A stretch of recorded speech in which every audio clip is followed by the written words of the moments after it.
In today's video, I'm going to teach you how to find the missing folder pane in Outlook 365. If you've been navigating through Outlook and suddenly find that the folder pane has disappeared, don't worry, it's a common issue and one that can be quickly resolved.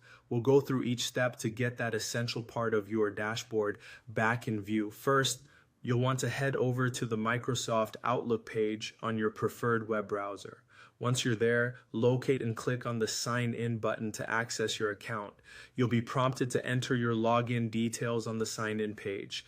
Carefully type in your email address and password. Remember to double check that you've entered everything correctly to avoid any stumbling blocks. After that, click Next, and just like that, you'll find yourself in the Outlook dashboard.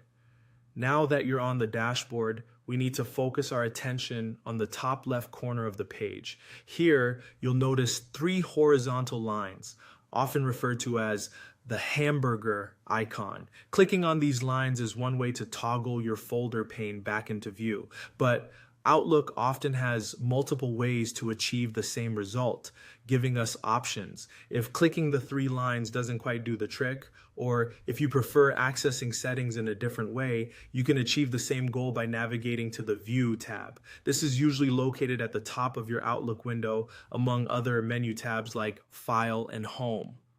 Upon entering the View tab, look for Folder Pane on the list. Once you've selected Folder Pane, a drop-down menu will appear. Here, you'll see different options, but you want to specifically click on Folder List. Now, a decision must be made between two options, Show or Hide. To restore your folder pane, you'll obviously want to select Show. This simple action will reveal the folder pane, making all your folders accessible again. And just like that, you're all set. Your folder pane should now be visible again, so you can continue navigating through your emails with ease. If this issue crops up in the future, remember you have a couple of methods to fix it, either by using the three horizontal lines or by diving into the settings under the View tab.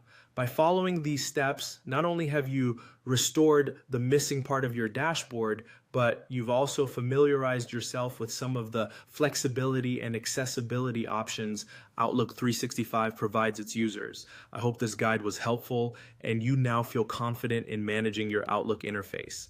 Thanks for tuning in to this tutorial and happy emailing.